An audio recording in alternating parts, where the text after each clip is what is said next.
dalam Islam mengajarkan sebab kauni dan sebab syar'i. Yang dimaksud yang pertama sebab kauni itu adalah sebab yang menjadikan itu sebab akibat secara sunatullah atau hukum alam. Ini namanya sebab kauni. Jadi kalau kita pengen pinter, kita belajar. Kalau kita pengen kaya, bekerja yang keras. Itu namanya sebab kauni. Sebab akibat baik secara ilmu ilmiah maupun dibuktikan secara sains. Ya, dan sebab kauni yang contohnya lagi, kalau api dikasih air mati. Ya, seperti itu ya.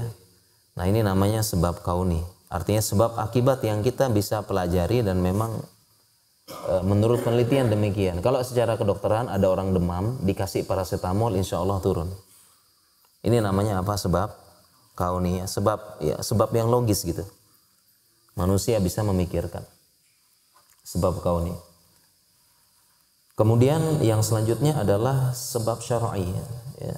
Sebab syar'i. Nah, para jamaah sekalian, yang dimaksud dengan sebab syar'i ini adalah sebab yang secara syariat mengatakan itu sebab. Jadi syariat mengatakan itu sebab walaupun secara kauni bukan sebab. Jadi saya ulangi para jamaah, namanya sebab syar'i. Secara syariat mengatakan itu adalah sebab.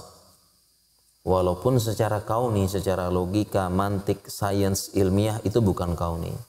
Ya, itu namanya sebab syar'i misalnya. Contohnya sebab syar'i, contohnya misalnya ruqyah bisa menyembuhkan. Al-Qur'an itu obat.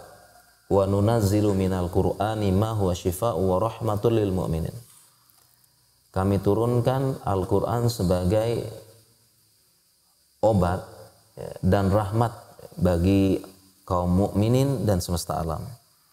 Nah, ketika Allah syariat mengatakan Al-Quran itu obat, dan itu adalah sebab obat yang bisa menyebabkan sembuh penyakit.